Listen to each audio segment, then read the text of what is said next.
Bonjour, bonsoir, c'est Lucas, on se retrouve aujourd'hui pour une nouvelle vidéo. Et surtout pour une nouvelle série de vidéos qui parlera d'histoire. Cette série va commencer par une vidéo sur la Première Guerre mondiale. Je vais commencer tout de suite par vous présenter le plan de cette vidéo. Donc je commencerai par une courte introduction. Ensuite on passera au développement. Donc avec en grand 1 la guerre, en grand 2 le bilan et les conséquences de la guerre, et en grand 3 les bouleversements en Europe. Et on terminera par une conclusion. Donc sans plus tarder, on va commencer tout de suite par la courte introduction que je vous ai préparée. En août 1914 commence une guerre que l'on avait imaginée à la fois courte et brutale. En effet, elle va durer 51 mois. Par son ampleur, sa durée et ses conséquences, cette grande guerre a traumatisé les populations européennes.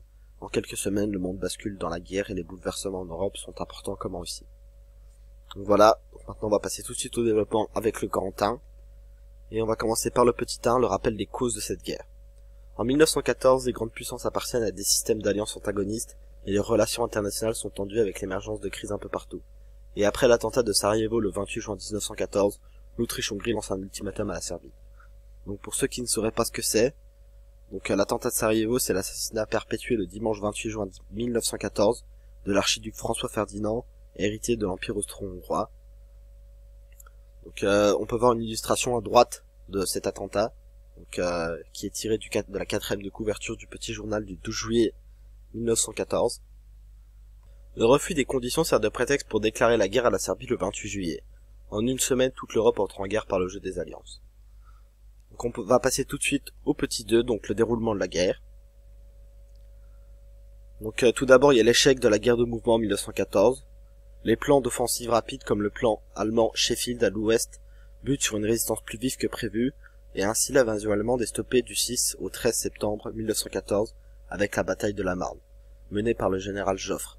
Une course à la mer est alors déclenchée, chaque camp cherche à déborder son adversaire, puis le front se fiche sur la mer du Nord, de la mer du Nord à la Suisse. À l'est, malgré leurs offensives, les Russes sont battus à Tannenberg. Et pour ceux qui savent pas ce que c'est le plan Sheffield, donc c'est un plan qui prévoit d'écraser en 6 semaines l'armée française en l'encerclant grâce à la traversée de la Belgique, qui à ce moment-là de la guerre est neutre. Donc ensuite, il y a eu la guerre de position, donc de 1915 à 1917. Donc aucun camp n'arrive à l'emporter militairement et les armées se font face, enterrées dans plusieurs centaines de kilomètres de tranchées. Les conditions y sont très dures, mais la vie s'y organise peu à peu. L'année 1915 est celle de l'échec des tentatives de diversion. L'année 1916 est celle de la grande bataille de Verdun, avec notamment Pétain du côté français, et avec de très lourdes pertes. La guerre d'usure est un échec et les positions conquises sont vite reprises. La guerre s'est étendue au reste du monde et les pays européens font appel à l'aide de leurs colonies. La guerre devient brutale avec l'essor de la guerre sous-marine. L'année 1917, c'est l'année qui est marquée par des mutineries, après des offensives meurtrières et inefficaces. Et cette année 1917, elle est aussi marquée par l'entrée en guerre des États-Unis en avril, et la fin de la guerre à l'Est, avec l'armistice en décembre. Et ensuite, en 1918, c'est reparti sur une guerre de mouvement. Et donc la guerre de mouvement recommence, et après 4 offensives allemandes, les Alliés, sous la direction de Foch, reprennent le dessus lors de la 2e bataille de la Marne. L'Allemagne est touchée par des mouvements révolutionnaires, et Guillaume II abdique alors le 9 novembre 1918. L'armistice est signé à Rotonde le 11 novembre 1918. Donc maintenant on va passer au petit 3, donc on va voir que c'est une guerre mondiale et totale. Donc il y a l'application de nombreux pays, la guerre a lieu à l'est et à l'ouest, au total 66 millions d'hommes sont mobilisés au cours de la guerre. Les colonisés doivent quitter leur pays et s'adapter au climat et aux dures conditions de vie. Les territoires sont occupés et les civils souffrent aussi des réquisitions et des indemnités à payer. En 1915 a lieu le génocide des Arméniens. 1,5 million de personnes sont massacrées. Donc les pays doivent fournir à l'armée des hommes mais aussi des armes et des munitions. Les États mettent en place une économie de guerre en s'organisant avec les industriels. Donc pour ceux qui ne sauraient pas ce que c'est une économie de guerre, c'est l'organisation de la production nationale par l'État afin de fournir des armes au front et de ravitailler les soldats et les populations civiles. Donc l'arrière s'organise et les femmes remplacent les hommes dans les usines et les champs. Pour payer l'effort de guerre, les États effectuent des prélèvements de plus en plus lourds. Donc la guerre, elle s'enlise, les pertes sont lourdes, et chaque famille connaît un deuil. Il faut aussi mobiliser les esprits, et pour cela, les États ont recours à la propagande qui s'appuie sur le patriotisme, et passe par des affiches, des journaux, et par l'école. La censure est rétablie afin d'éviter la diffusion, des revendications et des idées révolutionnaires. Donc on va tout de suite passer au grand 2, donc le bilan et les conséquences de la guerre. Et on va commencer par le petit 1, et on va voir que c'est un bilan très lourd. Donc le bilan humain, donc les pertes humaines, elles sont considérables, 10 millions de morts, dont 95% d'Européens, 4 millions de veuves, 8 millions d'orphelins, 6,5 millions d'invalides. L'Europe est marquée aussi par le déficit de naissance. Les conséquences démographiques pour les années à venir sont importantes. Un lent déclin démographique et un vieillissement de la population s'amorce alors. Pour le bilan matériel, les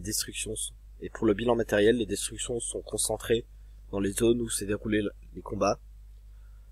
C'est la France qui est le plus touchée avec les régions agricoles et industrielles au nord, qui sont détruites. Le potentiel allemand est quant à lui intact. Les pays connaissent aussi une crise économique.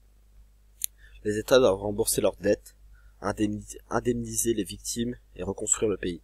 L'après-guerre est une période d'inflation. La guerre a modifié le rôle de l'État dans l'économie. Et maintenant on va voir le bilan moral. En France, les ruraux ont été particulièrement touchés, la population est traumatisée, et les valeurs traditionnelles sont remises en cause. Des associations d'anciens combattants jouent un grand rôle dans la société. Des monuments aux morts sont construits dans chaque village. On va passer maintenant au petit 2. Donc on va voir que c'est une paix fragile. Donc il y a différents traités peu satisfaisants qui sont signés. Et la conférence de paix à Paris en 1909 ne réunit que les vainqueurs qui eux-mêmes sont divisés en différentes portions. L'Allemagne n'accepte pas le dictat de Versailles du 28 juin 1919. Elle perd 1/7 de son territoire, 1/10 de sa population. Elle est désarmée et doit payer de lourdes réparations. Une nouvelle carte de l'Europe voit le jour, et on peut notamment voir le démantèlement de l'Empire austro-hongrois, la reconstitution de la Pologne, la création de la Yougoslavie, ou encore la fin de l'Empire ottoman. Et on va passer tout de suite maintenant au petit 3 avec le déclin de l'Europe. Donc l'Europe, elle sera affaiblie du conflit, alors que les pays neufs émergent. L'Europe a dû s'approvisionner sur d'autres continents et a perdu plusieurs marchés. De plus, des revendications voient le jour dans les colonies. Les pays européens fragilisés se replient sur eux-mêmes et sur leur empire. Ce sont les États-Unis qui sortent renforcés par la guerre en devenant les créanciers de l'Europe et en détenant la moitié du stock d'or mondial. Donc on va passer maintenant au grand 3 avec les bouleversements en Europe. Et on va commencer par le petit 1 et voir les révolutions russes, excusez-moi. Donc les Russes, ils sont enlisés dans la guerre et ils se révoltent pour renverser le régime du tsar, Nicolas II, qui avait déclaré la guerre à l'Allemagne et qui n'a pas pu organiser le pays. Les mécontentements de la population augmentent avec les défaites militaires, les privations multiples et les lourdes pertes humaines. En février 1917, les 5 jours de Petrograd mettent fin au règne de Nicolas II, et un gouvernement provisoire est mis en place, soutenu par le Soviet, à condition d'appliquer un programme de larges réformes démocratiques. Alors que la situation se dégrade, et que le gouvernement provisoire continue la guerre et que les tensions sociales s'aggravent, le bolchevique Lénine, revenu d'exil, expose son programme dans les thèses d'avril. Les journées de juillet, donc ce sont des tentatives de push favorables aux bolcheviques. Donc les journées ce sont des échecs. Et Lénine doit s'enfuir en Finlande. Une nouvelle insurrection mieux organisée par Lénine et Trotsky, président du Soviet de Petrograd, éclate le 24 et 25 octobre 1917. Ce coup de force est accepté par le Congrès des Soviets et un gouvernement bolchevique. Le Conseil des commissaires du peuple, présidé par Lénine, promulgue 4 décrets sur la paix, sur la terre, sur le contrôle des ouvriers et l'égalité des peuples de Russie.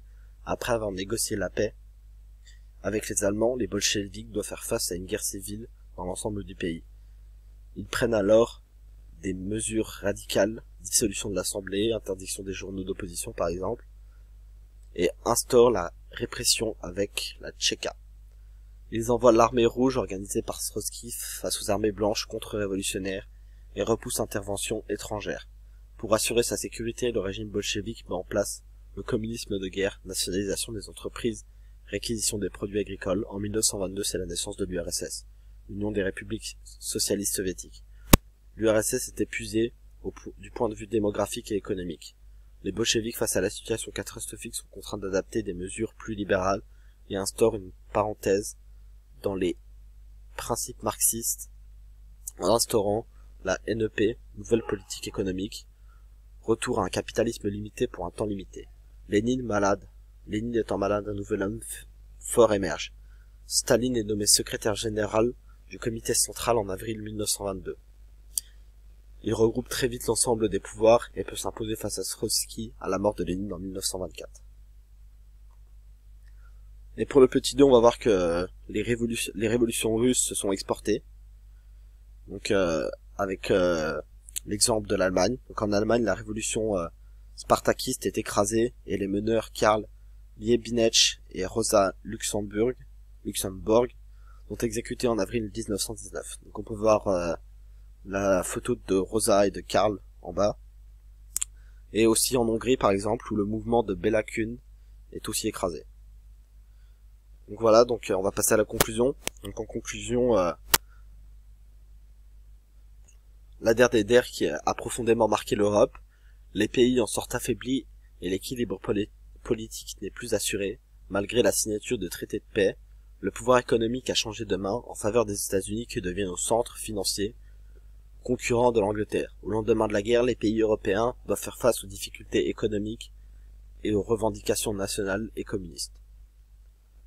Voilà, donc cette vidéo est terminée. Si elle vous a plu, n'hésitez pas à vous abonner en cliquant sur le bouton en haut à droite. Allez voir l'ancienne vidéo en cliquant sur le bouton en haut à gauche. Donc la prochaine vidéo sur l'histoire portera sûrement sur l'entre-deux-guerres. Donc si cette vidéo vous a plu, likez, commentez, partagez. C'était Lucas, je vous dis bye bye.